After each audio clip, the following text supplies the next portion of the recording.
तो हम नए नए दरबार में बैठते थे तो छतरपुर में एक सरदार जी दिल्ली से आए जो वर्तमान में कनाडा में रहते हैं। तो किसी ने बताया कि यहाँ बगल में एक गांव है छोटा सा गड़ा गांव में एक छोटे से बच्चे को हनुमान जी की कृपा है। सुनकर के वो सरदार जी हमारे पास आए।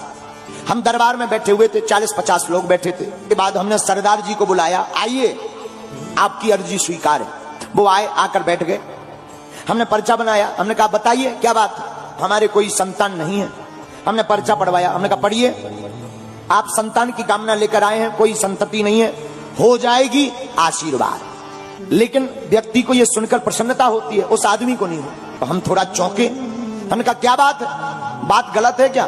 बोले नहीं, बात तो ठीक है लेकिन आपको ज्ञान बिल्कुल भी नहीं है, ठन ठन गोपाला है, ऐसा बोले सीधा। हमें बड़ा बुरा लगा।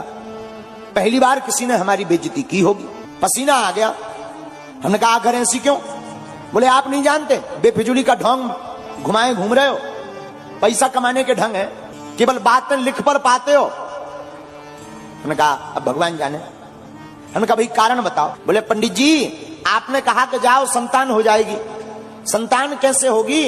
हमारी पत्नी का तो ऑपरेशन हो चुका है गर्भाशय का, बच्चादानी का। अगर आप जानते होते तो ये भी देख लेते, और आपने तो आशीर्वाद ठोक दिया। हमें भी बड़ा बुरा लगा। मन ही मन हम सन्यासी बाबा को बड़ा ध्यान करें कि तुमने बताया क्यों नहीं, डिटेल दे देते। इतना बताया, डिटेल और दे देते। अच्छा, कई बार ऐसे मुसीबतों के टाइम पर कनेक्शन कट जाता है। मन ही मन बड़ी पीड़ा हुई। और 60-70 लोग सामने बैठे थे तो फिर और पसीना आया कि नाक कट ही गई आज। लेकिन तब तक पता नहीं, हमें तो ध्यान नहीं है। भीतर से हुंकार सी भरी कि जा, कह दिया कि तेरे घर पुत्र होगा और 2018 के पहले होगा तो होगा। उसने वो पर्चा लिया और ऐसा एक टेबल रखी थी, टेबल पे रखा। बोले तुम नहीं जानते ठन ठन गोपाला, दें बड़े चलो, चिल्लाते और ऐसा कह के चला गया।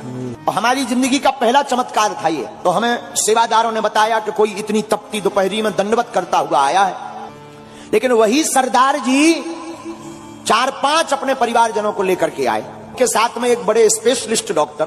आंखों में आंसू भरते हुए रोते हुए बोले गुरुजी आपने हमें पहचाना? हमने कहा हमने पहचाना, आप हमको उल्टा सीधा बोल करके गए थे जिनका गलत पर्चा बन गया था। आंखों से झरझर आंसू बहते हुए फबक फबक कर रोने लगे और जमीन पर सिर पटक करके हाथ फटकारने लगे। बोले गुरुदेव हमें क्षमा कर दो। और हम बड़े आश्चर्य में हैं। डॉक्टर को हम साथ लेकर आए, हमारी धर्म पत्नी 4 महीने से गर्भवती है।